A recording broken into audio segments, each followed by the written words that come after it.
Hello dear students, welcome back to ISKC English. Okay dear students, നമ്മൾ ഇന്ന് discuss ചെയ്യുന്നത് നമ്മൾ ആറാമത്തെ ബ്ലോക്കിൽ വരുന്ന അഞ്ചാമത്തെ ചാപ്റ്റർ, അതായത് നമ്മുടെ ലാസ്റ്റ് ചാപ്റ്റർ ആണ് നമ്മൾ ഇന്ന് ഡിസ്കസ് ചെയ്യുന്നത്. അപ്പോൾ നമ്മുടെ ചാപ്റ്ററിന്റെ പേര് വരുന്നത് media and future of mediation എന്നുള്ളതാണ്. നമ്മുടെ ചാപ്റ്ററിന്റെ പേരെന്താ? Media and the future of mediation എന്നുള്ളതാണ്.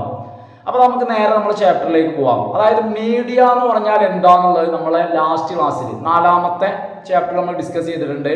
അപ്പോൾ ഇന്ന് മീഡിയേഷൻ എന്താണ്, മീഡിയേഷൻ എന്ന് പറഞ്ഞാൽ എന്താ, അതുപോലെ തന്നെ മീഡിയേഷന്റെ ഫ്യൂച്ചർ, അതിന്റെ ഭാവി, ഇതൊക്കെയാണ് നമ്മൾ ഇന്ന് ഡിസ്കസ് ചെയ്യുന്നത്. അപ്പോൾ ഓക്കെ ഫ്രണ്ട്സ്, നമുക്ക് നമ്മളെ ഫസ്റ്റ് ക്വസ്റ്റ്യൻ, ഒന്നാമത്തെ ക്വസ്റ്റ്യൻ എന്താണ് മീഡിയേഷൻ എന്നുള്ളതാണ് നമ്മൾ ആദ്യം ഡിസ്കസ് ചെയ്യുന്ന ക്വസ്റ്റ്യൻ. വാട്ട് ഈസ് മീഡിയേഷൻ കേട്ടോ. നമുക്ക് നോക്കാം എന്താണ് mediation. Mediation is the process by which media content is created, edited and presented to the audience.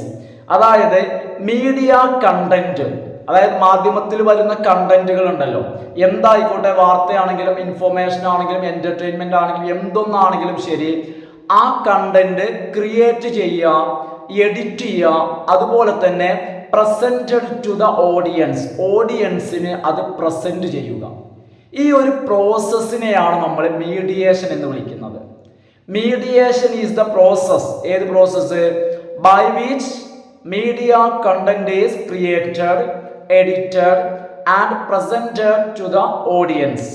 Okay, readers, viewers and audiences are part of this process of mediation.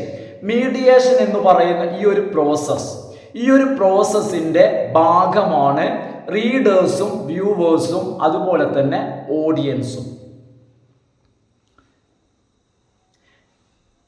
Mediation involves various factors such as, mediation എന്ന് പറയുമ്പോൾ അതിൻ്റെ ഭാഗമായിട്ട് വ്യത്യസ്തമായിട്ടുള്ള പല ഘടകങ്ങളും വരുന്നുണ്ട്. Such as media ownership, editorial policies, production values, journalistic practices. ഇതൊക്കെ mediation എന്ന് പറയുമ്പോൾ അതിൻ്റെ ഭാഗമായിട്ട് വരുന്നവയാണ്. ദീസ് ഫാക്ടേഴ്സ്, ഈ ഘടകങ്ങൾ, ഏതൊക്കെ ഘടകങ്ങൾ? Ownership, editorial policies, production values, journalistic practices എന്നീ ഈ ഘടകങ്ങൾ influence the way media content is presented to the audience. അപ്പോൾ എന്ത് ചെയ്യുന്നുണ്ട്? അതായത് മീഡിയ കണ്ടന്റ് ഓഡിയൻസിനെ പ്രസന്റ് ചെയ്യുന്ന രീതി, ഓഡിയൻസിന്റെ മുന്നിലേക്ക് എത്തിക്കുന്ന രീതിയെ ഈ ഘടകങ്ങൾ സ്വാധീനിക്കുന്നുണ്ട്. പിന്നെയോ and shape their perceptions of reality, അതുപോലെ തന്നെ യാഥാർത്ഥ്യത്തെക്കുറിച്ച്, റിയാലിറ്റിയെ കുറിച്ചുള്ള ഓഡിയൻസിന്റെ ധാരണയെയും, perceptions of reality, perceptions of reality, shape their perceptions of reality, അതായത് റിയാലിറ്റിയുമായി ബന്ധപ്പെട്ട ഓഡിയൻസിന്റെ ധാരണ ഷേപ്പ് ചെയ്യുന്നു. അതുപോലെ തന്നെ ഓഡിയൻസിന്റെ മുൻപിലേക്ക് മീഡിയ കണ്ടന്റ് പ്രസന്റ് ചെയ്യുന്നതിന് ഇൻഫ്ലുവൻസ് ചെയ്യുന്നുണ്ട് ഈ ഫാക്ടേഴ്സ്. രണ്ടാമത്തെ question, what is the role of media in shaping our perceptions? നമ്മളുടെ ധാരണകൾ, നമ്മളെ ചിന്തകൾ, അത് ലോകത്തെ കുറിച്ചാവാം, വ്യക്തികളെ കുറിച്ചാവാം, മറ്റു പല കാര്യങ്ങളെ കുറിച്ചുള്ള നമ്മളുടെ പെർസെപ്ഷൻസ്, നമ്മളുടെ ധാരണയെ മീഡിയ അല്ലെങ്കിൽ മീഡിയേഷൻ എങ്ങനെയാണ് ഷേപ്പ് ചെയ്യുന്നത് കേട്ടോ. മീഡിയ അല്ലെങ്കിൽ മീഡിയേഷൻ കേട്ടോ, ഇവിടെ മീഡിയ എന്നേ പറയുന്നുള്ളൂ. അപ്പൊ നമ്മളുടെ പെർസെപ്ഷൻസിനെ ഷേപ്പ് ചെയ്യുന്നതിൽ മീഡിയക്ക് അല്ലെങ്കിൽ മീഡിയേഷനുള്ള റോൾ എന്ത്? രണ്ടിന്റെ ആൻസർ ഒന്നാട്ടോ. നോക്കൂ, the role of media, the role of media in shaping our perceptions of reality is significant. അതായത് റിയാലിറ്റിയെ കുറിച്ചുള്ള, നമ്മൾ ജീവിക്കുന്ന ലോകം അല്ലെങ്കിൽ യാഥാർത്ഥ്യങ്ങൾ, അവയെ സംബന്ധിച്ചുള്ള നമ്മളുടെ ധാരണകളെ ഷേപ്പ് ചെയ്യുന്നതിൽ, നമ്മളുടെ ധാരണകളെ രൂപപ്പെടുത്തുന്നതിൽ മീഡിയയുടെ റോളിന് വളരെയധികം പ്രാധാന്യമുണ്ട്, വളരെയധികം സിഗ്നിഫിക്കൻസ് ഉണ്ട്. The role of media in shaping our perceptions of reality is significant ആണ്. മീഡിയ കണ്ടന്റ് എന്ന് വെച്ചാൽ മാധ്യമത്തിലെ ഉള്ളടക്കം.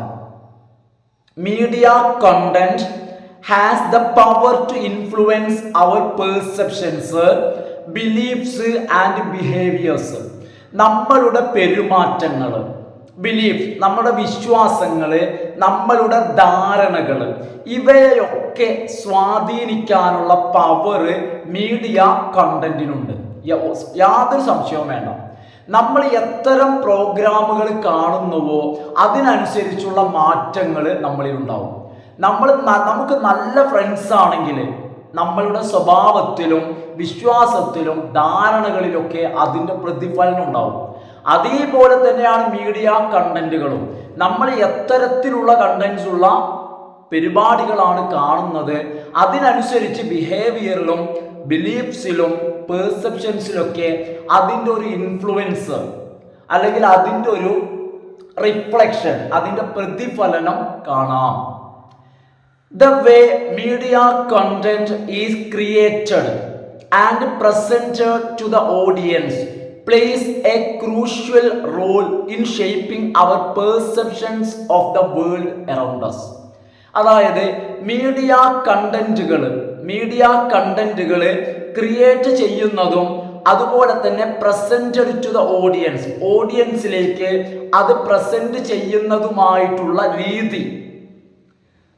Where the media content is created and presented. Media content create ചെയ്യുന്നതും പ്രസന്റ് ചെയ്യുന്നതുമായിട്ടുള്ള രീതി പ്ലേസ് എ ക്രൂഷ്യൽ റോൾ. ആ രീതിക്ക് എന്തുണ്ട്? വളരെ പ്രാധാന്യമുണ്ട്. In shaping our perceptions of the world around us. നമുക്ക് ചുറ്റുമുള്ള ലോകം, ആ ലോകത്തെക്കുറിച്ചുള്ള നമ്മളുടെ ധാരണ, നമ്മളുടെ പെർസെപ്ഷൻസ് ഷേപ്പ് ചെയ്യുന്നതിൽ, മീഡിയ കണ്ടന്റ് ക്രിയേറ്റ് ചെയ്യുന്നതിനും അതുപോലെ തന്നെ അത് നമ്മളിലേക്ക് എത്തിക്കുന്ന രീതിക്കും നിർണായകമായിട്ടുള്ള റോളുണ്ട്. ഹാസ് ക്രൂഷ്യൽ റോൾ, നിർണായകമായിട്ടുള്ള റോള് അല്ലെങ്കിൽ വളരെ വലിയ പ്രാധാന്യം ഉണ്ട്. ഇത് നമ്മൾ സംശയിക്കേണ്ട കാര്യമില്ല. കാരണം നിങ്ങൾ ഇതെല്ലാം ആലോചിച്ചാൽ മതി. നമ്മുടെ ഇന്നത്തെ തലമുറയിൽ വന്നിരിക്കുന്ന മാറ്റങ്ങൾ, അതിൻ്റെ ഒരു പ്രധാന കാരണം തന്നെ എന്താണ്? അതായത് സോഷ്യൽ മീഡിയയിലേക്കുള്ള ആക്സസ് കൂടി, അതുപോലെ തന്നെ അതിൽ വരുന്ന കണ്ടന്റുകൾ, ഇതിനനുസരിച്ച് തലമുറയ്ക്ക് അതിൻ്റെതായിട്ടുള്ള മാറ്റം സംഭവിച്ചു കൊണ്ടിരിക്കുന്നു. അപ്പൊ നമ്മളുടെ ചിന്തകള്, അതുപോലെ തന്നെ നമ്മളുടെ വിശ്വാസങ്ങള്, നമ്മളുടെ പെർസെപ്ഷൻസ്, ഇവയെ ക്രിയേറ്റ് ചെയ്യുന്നതിൽ വളരെ വലിയ പങ്കാർക്കുണ്ട്, മാധ്യമങ്ങൾക്കുണ്ട്. കാരണം ഇത് മാധ്യമങ്ങൾ മനസ്സിലാക്കണം. അതായത് ഒരു തലമുറയെ തെറ്റിക്കുന്നതും നല്ല രീതിയിലേക്ക് കൊണ്ടുവരുന്നതിലും നല്ല പങ്കാർക്കുണ്ട്, മാധ്യമങ്ങൾക്ക് ഉണ്ട്. ഇനി മൂന്നാമത്തെ question, write a paragraph on various factors that affect mediation.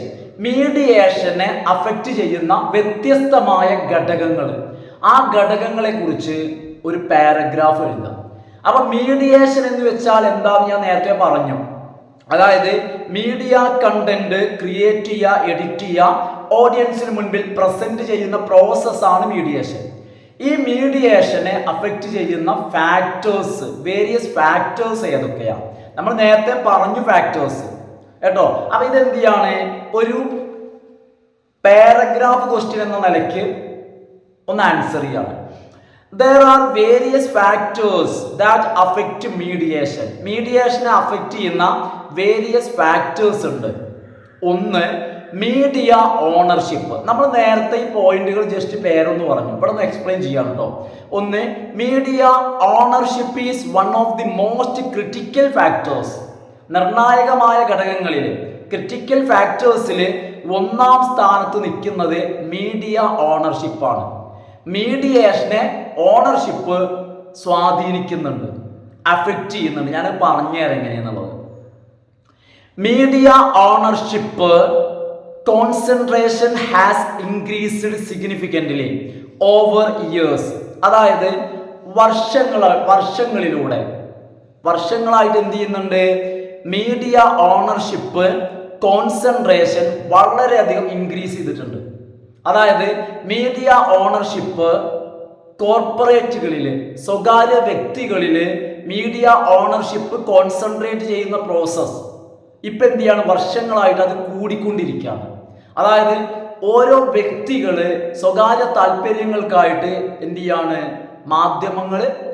മാധ്യമം തുറന്നുകൊണ്ടിരിക്കുകയാണ്, സ്റ്റാർട്ട് ചെയ്യാണ്. ഇങ്ങനെ വ്യക്തികളിൽ മീഡിയ ഓണർഷിപ്പ് കോൺസെൻട്രേഷൻ വ്യക്തികളിൽ ഒതുങ്ങുന്നത് എന്താ പ്രശ്നം? This concentration of ownership has, ഇത്തരത്തില് ഓണർഷിപ്പ് വ്യക്തികളിൽ കേന്ദ്രീകരിക്കുന്നത് കൊണ്ട് ഹാസ് ലെഡ് ടു, ഇത് ഇത്തരത്തില് മീഡിയ ഓണർഷിപ്പ് കോൺസെൻട്രേറ്റ് ചെയ്യുന്നത് കൊണ്ട് അതിൻ്റെ ഫലമായിട്ട് ലെഡ് ടു സംഭവിച്ചുകൊണ്ടിരിക്കുന്നു. അതിൻ്റെ ഫലമായിട്ട് ലീഡ് ചെയ്യാണ് ഈ ഒരു അവസ്ഥയിലേക്ക് വന്നുകൊണ്ടിരിക്കുന്നു. ലെഡ് ടു എങ്ങോട്ടാണ് വന്നുകൊണ്ടിരിക്കുന്നത്, എന്താണ് സംഭവിച്ചുകൊണ്ടിരിക്കുന്നത്?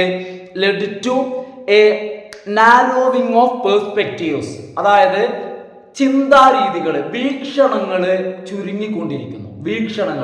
ആദ്യമൊക്കെ പല പല വീക്ഷണങ്ങൾ ഉണ്ടായിരുന്നു. അപ്പൊ നമ്മൾ ചിന്തിക്കാം, അതായത് ഒരു ചാനല്, ഒരു മാധ്യമം ചാനലായിക്കോട്ടെ, അത് 5-6 ആൾക്കാർ കൂടി നടത്തുകയാണെങ്കിൽ ആ ചാനലിലൂടെ വരുന്ന കാര്യങ്ങൾക്ക് ഈ 5-6 ആളുകളുടേതായിട്ടുള്ള ഒരു പെർസ്പെക്റ്റീവ് ഉണ്ടാവും. കാരണം ഈ 6 ആളുകളുടെയും ചിന്തയെ അതിൻ്റെ ഒരു സമന്വയമായിരിക്കും. അതേ സമയത്ത് അപ്പൊ അത്രയ്ക്കും ഒരു വിശാലത കിട്ടും. 6 ആളുടെ വീക്ഷണം, അത്രയും ഒരു വിശാലത ആ ഒരു മീഡിയക്ക് കിട്ടും. അതേ സമയത്ത് ഓണർഷിപ്പ് ഒരാളിലേക്ക് വരുമ്പോഴോ അതിലൂടെ വരുന്ന കണ്ടന്റിന്റെ പേഴ്സ്പെക്റ്റീവ്സ് എന്ന് പറയുന്നത് ഒരാളുടെ മാത്രം വീക്ഷണത്തിൽ ഒതുങ്ങി നിൽക്കും. എന്ന് വെച്ച് കഴിഞ്ഞാൽ വീക്ഷണം വളരെയധികം നാരോവിങ് ആവുന്നു. അതായത് ഓണർഷിപ്പ് കോൺസെൻട്രേഷൻ വന്നതിന്റെ ഫലമായിട്ട്.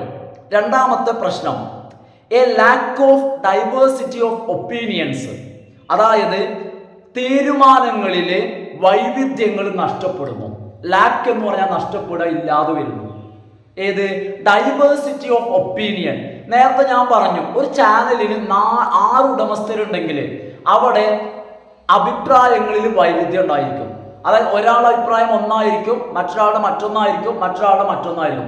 അതുകൊണ്ട് തന്നെ ആ ചാനലിൽ പറയുന്ന കാര്യങ്ങൾ, ആ ചാനലിൽ എന്തായിരിക്കും, വ്യത്യസ്തമായ വീക്ഷണങ്ങൾ വരും, വ്യത്യസ്തമായ അഭിപ്രായങ്ങൾ അത് സപ്പോർട്ട് ചെയ്യും.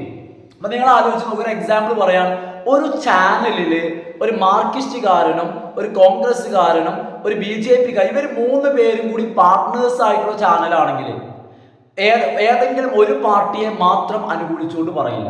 അതാണ് ഇങ്ങനെ പറയുന്നത്, ഓണർഷിപ്പ് കോൺസെൻട്രേറ്റ് ചെയ്യുമ്പോൾ, സിംഗിൾ ഇൻഡിവിജ്വലിൽ കോൺസെൻട്രേഷൻ നടക്കുമ്പോൾ, ഒന്നാമത് പറഞ്ഞു പേഴ്സ്പെക്റ്റീവ്സ് നാരോവിങ്, അതായത് കാഴ്ചപ്പാടുകൾ ഇടുങ്ങിയതാകുന്നു, കാരണം ഒരാളുടെ ഇതിലേക്ക് വരുന്നു. രണ്ടാമത്തേത് ഒപ്പീനിയൻസ്, അഭിപ്രായങ്ങൾ ഡൈവേഴ്സിഫൈ ചെയ്യുന്നത് ലാക്ക്, ഇല്ലാതെയാവുന്നു കേട്ടോ. ലാക്ക് പറഞ്ഞ അഭാവം എന്ന, ഇല്ലാതെ വരിക, ലക്ഷം എന്നല്ല, അത് കേച്ചാണ്. ഇതിവിടെ ലാക്ക് ഓഫ് ഡൈവേഴ്സിറ്റി, അതായത് അഭിപ്രായങ്ങളിലെ വൈവിധ്യം നഷ്ടപ്പെടുന്നു. അതുപോലെ തന്നെ ഹോമോജിനൈസേഷൻ ഓഫ് മീഡിയ കണ്ടന്റ് ഹോമോജിനൈസ് ചെയ്യും. അതായത് എന്നും ആ ചാനലിൽ ഒരേ തരം കണ്ടന്റാ വരിക. കാരണം ആ ചാനലിന് ഒരേ ആളുടെ താല്പര്യം മാത്രം നോക്കിയാൽ മതി. അതായത് ഏതുപോലെ, ഇപ്പൊ എൻ്റെ ഈ ചാനലിൽ ഒരേ കണ്ടന്റ് മാത്രമേ കിട്ടുള്ളൂ. കാരണം എന്താ, ഞാൻ മാത്രമേ ക്ലാസ് എടുക്കണുള്ളൂ. കാരണം ഇവിടെ എന്താന്ന് വെച്ച് കഴിഞ്ഞാൽ എനിക്ക് ഇത് മാത്രമേ എടുക്കാൻ കഴിയുള്ളൂ. എൻ്റെ ഈ ചാനലിൽ മാത്സോ ഫിസിക്സോ ബയോളജിയോ ഇക്കണോമിക്സോ ഹിസ്റ്ററിയോ ചെയ്യാൻ പറ്റില്ല. കാരണം ആ സബ്ജക്റ്റുകൾ അല്ലെങ്കിൽ കൊമേഴ്സ് വിഷയങ്ങൾ ചെയ്യാൻ പറ്റില്ല, അല്ലേ? കാരണം എന്നെ സംബന്ധിച്ചിടത്തോളം ഇംഗ്ലീഷ് മാത്രമേ ക്ലാസ് എടുക്കാൻ പറ്റൂ. അപ്പൊ ഇവിടെ ഡൈവേഴ്സിഫൈ ചെയ്യില്ല. അതുപോലെ തന്നെയാണ് മീഡിയ കണ്ടന്റിന്റെ കാര്യത്തിലും എന്തുണ്ടാവില്ല, പല സംഭവങ്ങൾ ഉണ്ടാവില്ല അല്ലെ. ഹോമോജിനൈസേഷനോ അല്ലെ, നമ്മളെ ചാനലിൽ ഹോമോജിനൈസേഷൻ ആണ്. ഏതിലേക്ക്? ഇംഗ്ലീഷിലേക്ക് മാത്രം. ഹോമോജിനൈസേഷൻ എന്ന് വെച്ച് കഴിഞ്ഞാൽ ഒരു വിഷയത്തിൽ മാത്രമായിട്ട് ഒതുങ്ങാം അല്ലേ. നമ്മളെ ചാനൽ അങ്ങനെയല്ലേ, ഹോമോജിനൈസേഷൻ സംഭവിച്ച ചാനൽ. എന്തുകൊണ്ട്? ഞാൻ മാത്രമേ ക്ലാസ് എടുക്കുന്നുള്ളൂ. അപ്പൊ ഞാൻ എനിക്കറിയുന്നതേ പറയൂ. അപ്പൊ ഇതുപോലെ തന്നെയാണ് ഒരു ചാനൽ, ഒരു മീഡിയയെ സംബന്ധിച്ചിടത്തോളം പല ആളുകൾ ഉണ്ടെങ്കിൽ കണ്ടന്റ് വൈവിധ്യം ഉണ്ടായിരിക്കും. പലരുടെ താല്പര്യങ്ങൾ, പലരുടെ അഭിപ്രായങ്ങൾ അവിടെ വരും കേട്ടോ. അപ്പൊ ഇതാണ് അടുത്ത ഒന്നാമത്തെ ഘടകം. ഏത്? Media ownership. അപ്പൊ ഈ രീതിയിലാണ് എന്ത് ചെയ്യുന്നത്. അപ്പൊ നമ്മളിവിടെ പറയുന്നത് മീഡിയേഷൻ, അതെന്താന്ന് മനസ്സിലായില്ലേ? കണ്ടന്റിന്റെ ക്രിയേഷൻ, എഡിറ്റിങ്, അതുപോലെ തന്നെ പ്രസന്റേഷൻ. അപ്പൊ ഈ രീതിയിലാണ് ഓണർഷിപ്പ് ബാധിക്കുക. അത് ഓണർ ഒരാളാവുമ്പോൾ അയാൾ പറയുന്ന പോലെ ഇങ്ങനെ കാര്യങ്ങൾ നടക്കണം കേട്ടോ. ഇനി രണ്ടാമത്തെ പ്രശ്നം, രണ്ടാമത്തെ വിഷയം എന്ന് പറയുന്നത് എഡിറ്റോറിയൽ പോളിസീസ് ആണ്. രണ്ടാമത്തേത് ഏതാണ്? എഡിറ്റോറിയൽ പോളിസീസ് എന്നുള്ളതാണ് രണ്ടാമത്തെ കാര്യം. ഇനി നോക്കൂ, എഡിറ്റോറിയൽ ടീം ഉണ്ടാവും, എഡിറ്റ് ചെയ്യുന്ന ആൾക്കാർ. അവര് കാര്യങ്ങൾ തീരുമാനിക്കും. അവര് എന്ത് ചെയ്യും? അവർക്ക് പറ്റാത്തത് അവർ കട്ട് ചെയ്ത് കളയും അല്ലെ. അങ്ങനെയൊക്കെ വിഷയങ്ങൾ ഉണ്ടാവും. അപ്പൊ നോക്കുക, editorial policies also play a critical role. അടുത്ത ടീമാണ് ആര്? എഡിറ്റോറിയൽ പോളിസീസ് എന്ന് വെച്ച് കഴിഞ്ഞാൽ എഡിറ്റോറിയൽ ടീമിന്റെ നയങ്ങൾക്കും പ്ലേസ് എ ക്രിട്ടിക്കൽ റോൾ, നിർണായകമായ പങ്കുണ്ട്.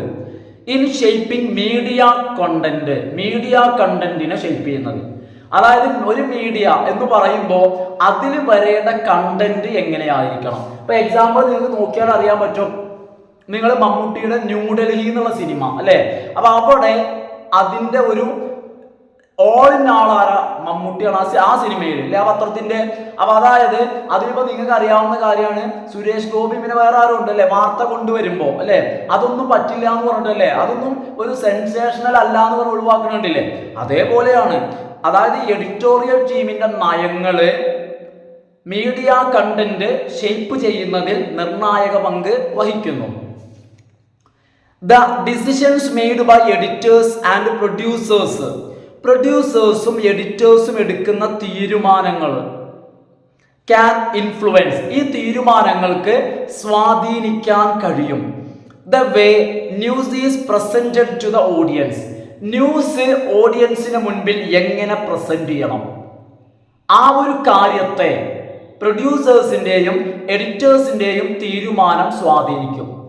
ആ ന്യൂസ് പ്രസന്റ് ചെയ്യണമെങ്കിൽ തന്നെ എങ്ങനെ ചെയ്യണം, ഇത് തീരുമാനിക്കാനുള്ള പവർ എഡിറ്റർക്കും അതുപോലെ തന്നെ പ്രൊഡ്യൂസേഴ്സിനും ഉണ്ട്.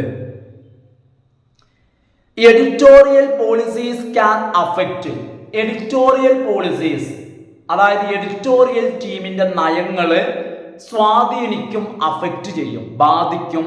The tone, language and framing of news stories, അതായത് ന്യൂസ് സ്റ്റോറീസിന്റെ ഫ്രെയിമിങ്, ന്യൂസ് സ്റ്റോറീസ് ഫ്രെയിം ചെയ്യുന്നതിന്, ഉണ്ടാക്കുന്നതിന്, അതുപോലെ തന്നെ അതിൽ ഉപയോഗിക്കേണ്ട ലാംഗ്വേജ്, അതുപോലെ അതിൻ്റെ ടോണ്, ഇതെല്ലാം തീരുമാനിക്കുന്നത് എഡിറ്റോറിയൽ പോളിസീസ് ആണ്. അതായത് അതിലെ ലാംഗ്വേജ് എങ്ങനെയായിരിക്കണം, എന്ത് ടോണിൽ അത് പ്രസന്റ് ചെയ്യണം, ന്യൂസ് സ്റ്റോറീസ് എങ്ങനെയായിരിക്കണം, അതിൻ്റെ ആശയം, ഉള്ളടക്കം, കണ്ടന്റ് എങ്ങനെയായിരിക്കണം, ഇതൊക്കെ തീരുമാനിക്കാൻ ആർക്ക് കഴിയും? എഡിറ്റോറിയൽ പോളിസീസിന് കഴിഞ്ഞില്ല. And also impact perceptions of the audience, അതോടൊപ്പം തന്നെ ഓഡിയൻസിന്റെ ധാരണയെ സ്വാധീനിക്കാൻ ഇവർക്ക് കഴിയും. കാരണം നിങ്ങൾ ആലോചിച്ച് നോക്കൂ, ഞാൻ സ്ഥിരമായിട്ട് ഒരു ചാനൽ കാണുന്ന ആളാണെന്ന് വെക്കുക, സ്ഥിരമായിട്ട് ഒരു ചാനൽ അങ്ങനെ കണ്ട് ആ ചാനലിൽ ഞാൻ എന്ത് കാണുന്നുവോ, ഏത് തരത്തിലുള്ള വാർത്തകൾ കേൾക്കുന്നുവോ കാണുന്നുവോ, അതിനനുസരിച്ചിട്ട് എൻ്റെ പെർസെപ്ഷൻ, എൻ്റെ ധാരണ രൂപപ്പെടും. അപ്പൊ അതുകൊണ്ട് നമ്മൾ പ്രത്യേകം ഒരു കാര്യം ശ്രദ്ധിക്കുക. എന്താന്ന് വെച്ച് കഴിഞ്ഞാൽ ഒരു ചാനൽ മാത്രം കാണാതെ എന്ത് ചെയ്യുക, പല ചാനലുകളും നമ്മൾ കാണുക. എന്നാൽ നമുക്ക് വൈവിധ്യമായിട്ടുള്ള ധാരണകളും ചിന്തകളും ഐഡിയാസും ആശയങ്ങളും അഭിപ്രായങ്ങളും നമുക്കുണ്ടാവും. Journalistic practices are another important factor in shaping media content. Media content shape ചെയ്യുന്നതിൽ വളരെ പ്രധാനപ്പെട്ട അവസാനത്തെ ഘടകമാണ് എന്ത്? Journalistic practices. ഞാൻ പറഞ്ഞുതരാം എന്താണ്. നോക്കൂ, ദ വേ ജേർണലിസ്റ്റ് ഗ്യാദർ, അതായത് ജേർണലിസ്റ്റുകള് ഒരുമിച്ച് കൂടുന്നത്. ഗ്യാദർ ചെയ്യാന്ന് വെച്ച് കഴിഞ്ഞാൽ ജേർണലിസ്റ്റുകളെ ഒരുമിച്ച് ചേരുന്നത്. ഇന്റർപ്രറ്റ്, അവർ കാര്യങ്ങളെ വ്യാഖ്യാനിക്കുന്നത്. ആൻഡ് റിപ്പോർട്ട് ന്യൂസ് സ്റ്റോറീസ്, അതുപോലെ തന്നെ ന്യൂസ് സ്റ്റോറീസ് അവർ റിപ്പോർട്ട് ചെയ്യുന്നത്. ഈ 3 കാര്യങ്ങളും can influence the way the audience perceives dum, അതായത് ഓഡിയൻസ് ഒരു വിഷയത്തെ എങ്ങനെ കാണുന്നു എന്നുള്ളത്, ആ വിഷയത്തെ ജേർണലിസ്റ്റുകൾ ഏത് രീതിയിലാണ് സമീപിക്കുന്നത്, ഏത് രീതിയിലാണ് ഇന്റർപ്രറ്റ് ചെയ്യുന്നത്, ഏത് രീതിയിലാണ് ന്യൂസ് സ്റ്റോറീസ് റിപ്പോർട്ട് ചെയ്യുന്നത്, ഈ കാര്യങ്ങൾ ഓഡിയൻസ് പെർസീവ് ചെയ്യുന്നതിനെ സ്വാധീനിക്കും. അപ്പൊ എന്താന്ന് വെച്ച് കഴിഞ്ഞാൽ ജേർണലിസ്റ്റുകളുടെ രീതികൾ, ജേർണലിസ്റ്റ് എങ്ങനെ പ്രസന്റ് ചെയ്യുന്നു, ജേർണലിസ്റ്റ് എങ്ങനെ ഇന്റർപ്രറ്റ് ചെയ്യുന്നു, ജേർണലിസ്റ്റിന്റെ അവതരണം, പ്രസന്റേഷൻ, അപ്പൊ ഇതിനൊക്കെ അനുസരിച്ചായിരിക്കും. ഇപ്പൊ നമുക്ക് അറിയാവുന്ന കാര്യമാണ്, ചില ആളുകൾക്ക് ചിലരെ ഇഷ്ടമുണ്ടായിരിക്കും, അവരെ ചാനൽ തന്നെ കാണും. ഇപ്പൊ എക്സാമ്പിൾ പറയുകയാണെങ്കിൽ, ഇപ്പൊ ചില ആളുകൾക്ക് പ്രത്യേകം നമുക്കിങ്ങനെ പറയുന്നത് കേൾക്കാം, എന്ത് ഇന്ന ആളുകൾ, ഇപ്പൊ വാർത്ത വായിക്കുകയാണെങ്കിൽ മറ്റു കാര്യങ്ങളാണെങ്കിൽ അല്ലെ, ഇന്ന ആളുകളോട് അവർ വാർത്ത വായിക്കുന്നതിനോട് ഒരു താല്പര്യം. അപ്പൊ എന്താന്ന് വെച്ച് കഴിഞ്ഞാൽ അവരുടെ ആ രീതി, അതുപോലെ തന്നെ അവരുടെ സ്റ്റൈല്, ഇതൊക്കെ അനുസരിച്ചിട്ട് ഓഡിയൻസിന്റെ പെർസെപ്ഷനില്, വീക്ഷണത്തില് മാറ്റങ്ങൾ വരും. Journalistic practices can be influenced. ഇനി ജേർണലിസ്റ്റിന്റെ രീതികൾ, അതായത് ഇനി നിങ്ങളൊരു കാര്യം മനസ്സിലാക്കണം, നമ്മൾ ജേർണലിസ്റ്റിനെ കുറ്റം പറയരുത്, ജേർണലിസ്റ്റുകളെ കുറ്റം പറയരുത്. എന്താ കാരണം? എല്ലാ ചാനലുകളിലും എല്ലായിടത്തും ജേർണലിസ്റ്റുകൾക്ക് 100% ഫ്രീ ആയിട്ട് കാര്യങ്ങളിൽ ഇടപെടാനുള്ള സ്വാതന്ത്ര്യം ഉണ്ടാവണമെന്നില്ല.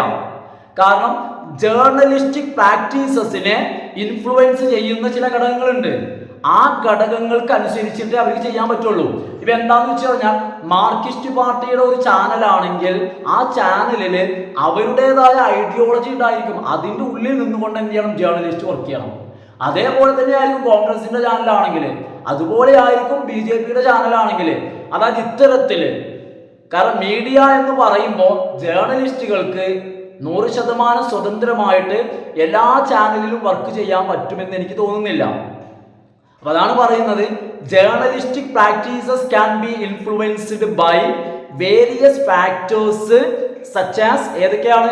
ജേർണലിസ്റ്റിന്റെ മാധ്യമധർമ്മത്തെ, അവരുടെ പ്രവർത്തനത്തെ സ്വാധീനിക്കുന്ന വ്യത്യസ്ത ഘടകങ്ങൾ. ഒന്ന്, കോർപ്പറേറ്റ് ഇൻട്രസ്റ്റ്.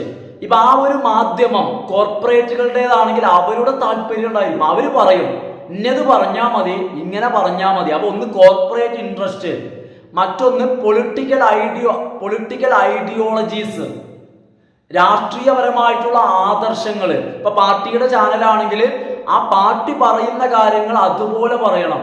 മറ്റൊന്ന് ആൻഡ് പേഴ്സണൽ ബയസസ്, അതായത് വ്യക്തിയുടെ, അതായത് ആ ജേർണലിസ്റ്റ് എന്ന് പറയുന്ന വ്യക്തിയില്ലേ, ആ വ്യക്തിയുടെ വ്യക്തിപരമായിട്ടുള്ള അയാളുടെ വീക്ഷണങ്ങൾ, അയാളുടെ ചായ്വുകൾ.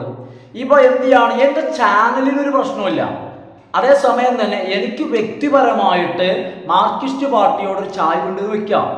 അപ്പോൾ മീഡിയ എന്നെ നിർദ്ദേശിച്ചാലും നിഷ്കർഷിച്ചാലും ഇല്ലെങ്കിലും എൻ്റെ വായിലൂടെ വരുന്ന വാക്കുകൾക്ക് അറിയാതെ ആ പാർട്ടിയുമായിട്ട് അങ്ങനെ ചായ്വിലുള്ളതേ വരൂ. അത് പേഴ്സണൽ ബയസസ് കേട്ടോ.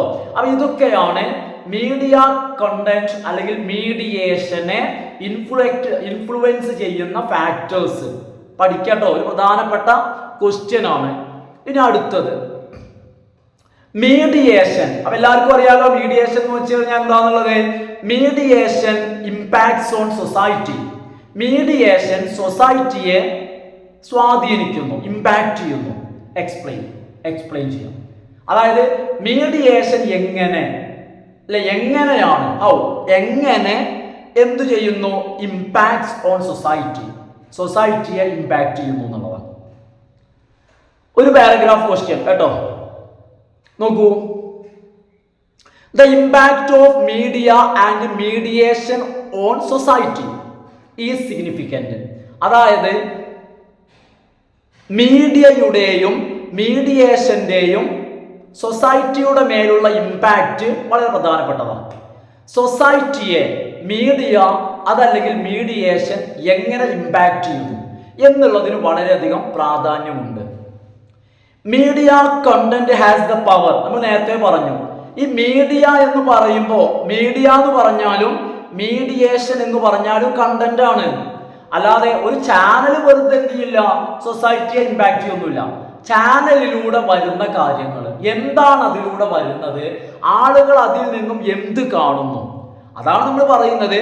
Media content has the power to shape our perspectives of our perceptions of reality, influence our attitudes and behaviors and shape our understanding of the world. അതായത് മാധ്യമത്തിലൂടെ വരുന്ന കണ്ടന്റിന് പവർ ഉണ്ട്. എന്തിനുള്ള പവർ ഉണ്ട്? Shape our perceptions of reality.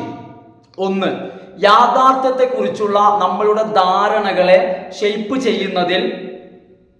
ചെയ്യാനുള്ള ശക്തിയുണ്ട്. രണ്ട്, influence our attitudes and behaviours. നമ്മളുടെ പെരുമാറ്റത്തെയും നമ്മളുടെ ആറ്റിറ്റ്യൂഡ്, നമ്മളുടെ മനോഭാവത്തെയും സ്വാധീനിക്കുന്നു. മൂന്ന്, shape our understanding of the world. ലോകത്തെക്കുറിച്ചുള്ള നമ്മളുടെ ധാരണ ഷേപ്പ് ചെയ്യുന്നു. ഈ മൂന്ന് കാര്യവും ഇപ്പോൾ നോക്കൂ, ലോകത്തെക്കുറിച്ച് നല്ലൊരു ധാരണ, നല്ലൊരു അണ്ടർസ്റ്റാൻഡിങ്, ഒരു ഗുഡ് അണ്ടർസ്റ്റാൻഡിങ് ഉണ്ടാക്കി തരാൻ മീഡിയ കണ്ടന്റിന് കഴിയും. അതേസമയം തന്നെ ഒരു ബാഡ് അണ്ടർസ്റ്റാൻഡിങ്, മോശമായ ധാരണ ഉണ്ടാക്കി തരാൻ.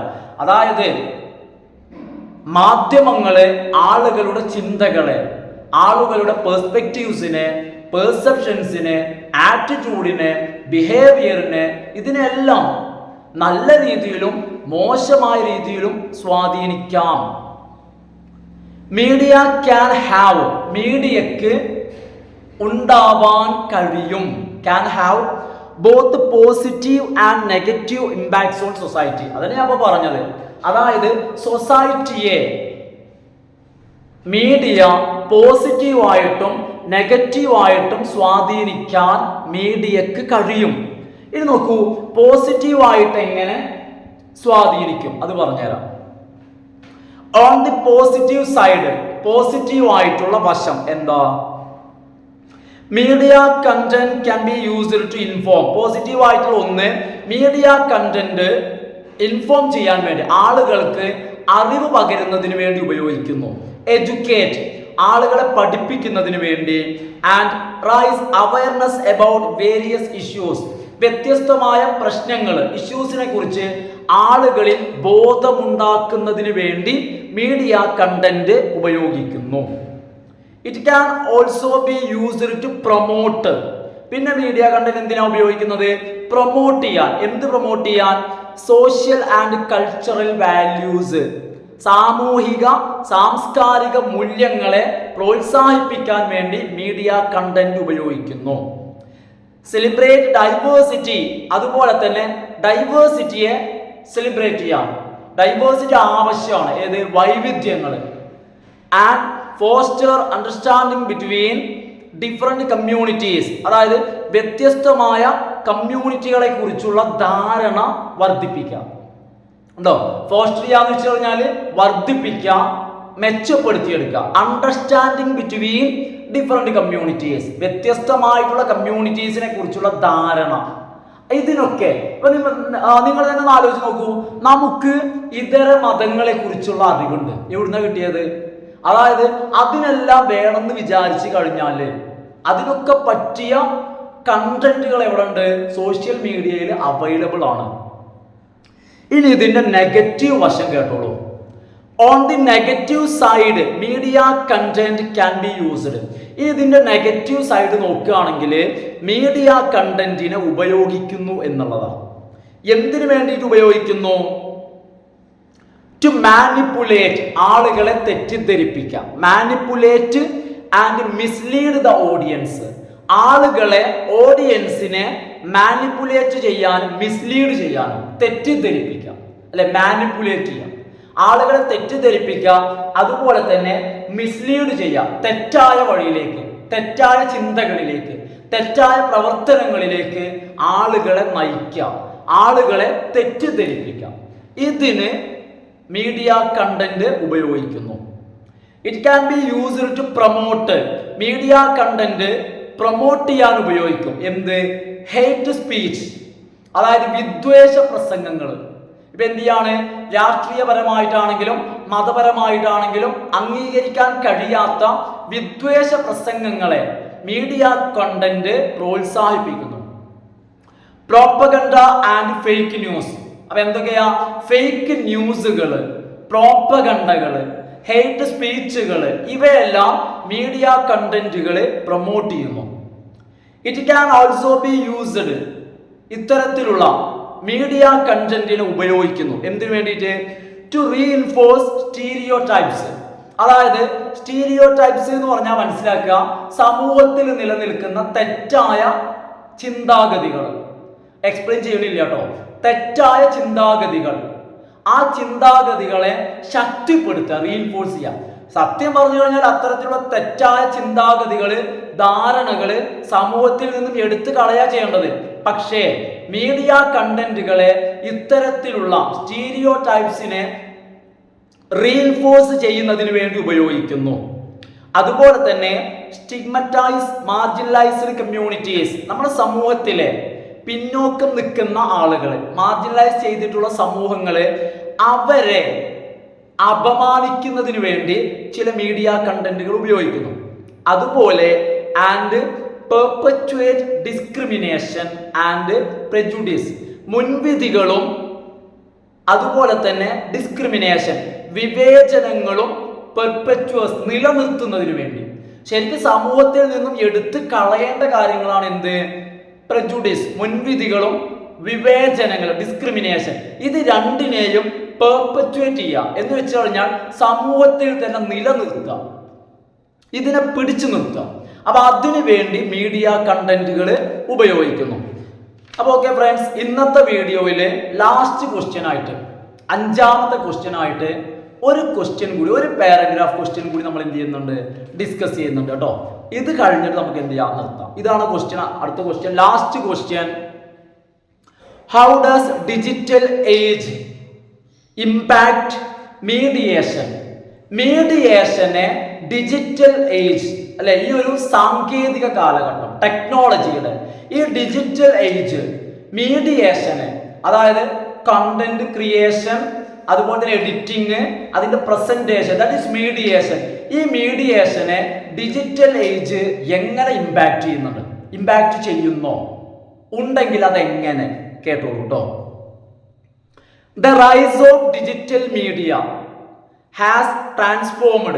ഡിജിറ്റൽ മീഡിയ വന്നതോടുകൂടി, ഡിജിറ്റൽ മീഡിയയുടെ വരവോടുകൂടി, the rise of digital media has transformed the way media content is created, distributed and consumed.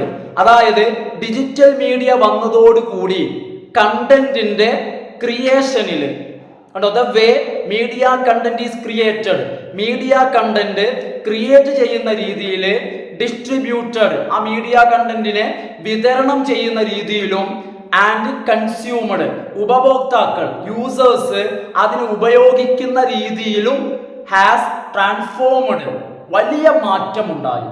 അപ്പൊ ഡിജിറ്റൽ ഏജ് വന്നതോടുകൂടി കണ്ടന്റിന്റെ ക്രിയേഷൻ, അതിന്റെ ഡിസ്ട്രിബ്യൂഷൻ, അതിന്റെ കൺസ്യൂം ചെയ്യുന്ന രീതി, അതിന് ഉപയോഗിക്കുന്ന രീതി ആദ്യത്തെ പോലെയല്ല. ആദ്യമൊക്കെ എന്ന് വെച്ചാൽ നമ്മൾ പത്രം വായിക്കുക, റേഡിയോ കേൾക്കുക, അതുപോലെ തന്നെ TV കാണുക, അങ്ങനെയൊക്കെ. എന്നാൽ അതൊക്കെ മാറി, കൺസ്യൂം ചെയ്യുന്ന രീതി മാറി. അതായത് ക്രിയേഷൻ മാറി, ഡിസ്ട്രിബ്യൂഷൻ മാറി, അവരെ കൺസ്യൂം ചെയ്യുന്ന ഉപയോഗിക്കുന്ന രീതി മാറണ്ടേ. മൊത്തത്തിൽ ഒരു total change, that is transformation ഈ മേഖലയിൽ ഡിജിറ്റൽ മീഡിയ വന്നതോടുകൂടി വലിയ മാറ്റം വന്നു. The internet has provided, internet നൽകുന്നു, provided a platform for individuals and communities to create and share content. അതായത് ഇന്റർനെറ്റ് വന്നതോടുകൂടി ഇൻഡിവിജ്വൽസിനും കമ്മ്യൂണിറ്റീസിനും കണ്ടന്റ് ക്രിയേറ്റ് ചെയ്യുന്നതിനും അതുപോലെ തന്നെ ഷെയർ ചെയ്യുന്നതിനുമുള്ള പ്ലാറ്റ്ഫോം ലഭിച്ചു. ഏതാ പ്ലാറ്റ്ഫോം? ഇഷ്ടംപോലെ പ്ലാറ്റ്ഫോമാണ്. ഫേസ്ബുക്ക് ഉണ്ട്, വാട്സപ്പ് ഉണ്ട്, യൂട്യൂബ് ഉണ്ട്, അല്ലെ? ഇഷ്ടം പോലെയാണ്, അല്ലെ? ഇതിനൊക്കെ സഹായകമായത് ഇന്റർനെറ്റ് ആണ്. അതായത് the internet has provided a platform. ഒന്നല്ല, ഇഷ്ടംപോലെ പ്ലാറ്റ്ഫോംസ് ഉണ്ട്. അതായത് നമ്മൾ പ്ലാറ്റ്ഫോംസ് പറയണം. The internet has provided a platform for individuals and communities to create and share content. ഇപ്പൊ നമുക്ക് കണ്ടന്റ് ഉണ്ടെങ്കിൽ അത് എവിടെ അപ്ലോഡ് ചെയ്യാം? യൂട്യൂബിലോ ഫേസ്ബുക്കിലോ അതല്ലെങ്കിൽ ഇൻസ്റ്റഗ്രാമിലോ എവിടെ കൊണ്ടുപോയിട്ടും നമുക്ക് സൗകര്യങ്ങൾ ഇന്ന് പ്ലാറ്റ്ഫോമുകൾ ഇഷ്ടം പോലെ. കാരണം അതിൻ്റെയൊക്കെ ഒരു തുടക്കം എന്ന് പറയുന്നത് ഇന്റർനെറ്റിന്റെ വരവാണ്. മാത്രമല്ല giving rise to citizen journalism. അതോടുകൂടി എന്ത് വന്നു? Citizen journalism. ഇന്ന് നമുക്ക് അറിയാവുന്ന കാര്യമാണ്. ഇന്ന് നമ്മളെല്ലാവരും ജേർണലിസ്റ്റുകളാണ്. കാരണം നമ്മളെല്ലാവരും, അല്ലെ? ഇന്ന് ഓരോ ആളുകളും എന്താണ്? ഓരോ കണ്ടന്റ് ക്രിയേറ്റ് ചെയ്യുന്നു, അതുപോലെ തന്നെ ഡിസ്ട്രിബ്യൂട്ട് ചെയ്യുന്നു, അപ്ലോഡ് ചെയ്യുന്നു, അല്ലെ? അപ്പൊ അതുകൊണ്ട് തന്നെ ഈ ഇന്റർനെറ്റിന്റെ വരവോട് കൂടി വന്ന മറ്റൊരു സംവിധാനമാണ്, അല്ലെങ്കിൽ ഒരു പ്രതിഭാസമാണ് എന്ത്? Citizen journalism. അതുപോലെ തന്നെ ആൻഡ് സോഷ്യൽ മീഡിയ ആക്ടിവിസം. നമ്മളെല്ലാവരും സോഷ്യൽ മീഡിയയിൽ ആക്റ്റീവ് ആണ്, അല്ലെ? നമ്മളെല്ലാവരും ജേർണലിസ്റ്റുകളാണ്. കാരണം ഇതിന് വഴിയൊരുക്കിയത് ഇന്റർനെറ്റ് ആണ്. The digital age has also led to the fragmentation of media audiences. ഇനി മറ്റൊരു വിഷയം എന്താന്ന് വെച്ച് കഴിഞ്ഞാൽ, ഈ ഡിജിറ്റൽ ഏജിന്റെ വരവോട് കൂടിയിട്ട് മറ്റൊരു സംഭവം നടന്നത് എന്താന്ന് വെച്ച് കഴിഞ്ഞാൽ the fragmentation of media audiences. അതായത് മീഡിയ ഓഡിയൻസിന്റെ ഫ്രാഗ്മെന്റേഷൻ ആണ്. കാരണം ആദ്യം, അതായത് ഇന്റർനെറ്റ് വന്നതിന് ശേഷം അല്ലെങ്കിൽ ഡിജിറ്റൽ ഏജ് വന്നതിന് ശേഷമാണ് ഓഡിയൻസ് ഫ്രാഗ്മെന്റേഷൻ നടന്നത്. കാരണം ആദ്യം നമുക്കറിയാം, ആദ്യം ഏത് ചാനലാണോ ഉള്ളത് എല്ലാവരും ആ ചാനലിന് മുന്നിലാണ്, അല്ലേ?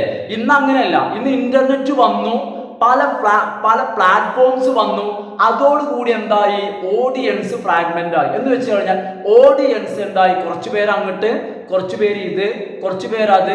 ഈ രീതിയിൽ ഓഡിയൻസ് എന്ത് ചെയ്തു? ഇങ്ങനെ ഭിന്ന ഭിന്നമായി. Audience fragmentation leading to a decline in the influence of traditional media. മാത്രമല്ല ഈ ഒരു ഡിജിറ്റൽ മീഡിയ വന്നതിൻ്റെ ഒരു വലിയൊരു പ്രശ്നമായിട്ട് കാണുന്നത് നമ്മളുടെ ട്രഡീഷണൽ മീഡിയ, പരമ്പരാഗതമായ മാധ്യമം. ഈ പരമ്പരാഗതമായ മാധ്യമങ്ങള് ആളുകളെ, ഓഡിയൻസിനെ വളരെയധികം സ്വാധീനിച്ചിരുന്നു. അവ ഈ പരമ്പരാഗതമായിട്ടുള്ള മാധ്യമങ്ങളുടെ ആ സ്വാധീനിക്കാനുള്ള കഴിവ് ഡിക്ലൈൻ, അതിൻ്റെ തകർച്ച, അല്ലെങ്കിൽ അതിൻ്റെ തകർച്ചയ്ക്ക് ഡിജിറ്റൽ യുഗത്തിന്റെ വരവ് ഒരു കാരണമായി. കാരണം ഇപ്പൊ പഴയതുപോലെയല്ല. മറ്റേ നമ്മൾ എന്ത് ചെയ്യാണ്? റേഡിയോ മാത്രം, അല്ലേ?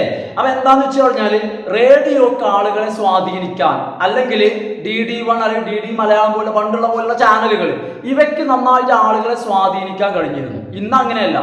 ഇന്ന് പ്ലാറ്റ്ഫോംസ് വർദ്ധിച്ചതോടുകൂടി എന്ത് ചെയ്തു? ഓഡിയൻസ് ഫ്രാഗ്മെന്റഡ് ആയി. എല്ലാവരും കൂടി, മറ്റേതെന്തായിരുന്നു?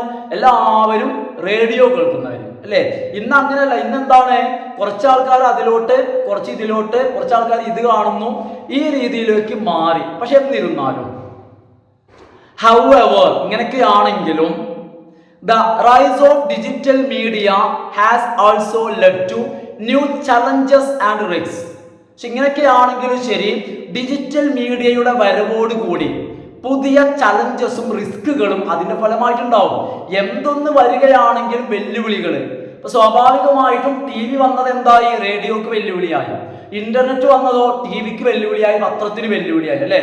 ഇത്തരത്തിൽ ഓരോ പുതിയ സംഭവങ്ങളും അതേപോലെയാണ് ഡിജിറ്റൽ മീഡിയ വന്നതോടുകൂടി, അല്ലെ? ന്യൂ ചലഞ്ചസും റിസ്കുകളും, അല്ലെ?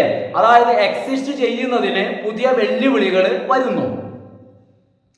ദ സ്പ്രെഡ് ഓഫ്, അപ്പൊ ഇതിനെന്തുണ്ട്? ഇതിൻ്റെതായിട്ടുള്ള പ്രശ്നങ്ങളുണ്ട്.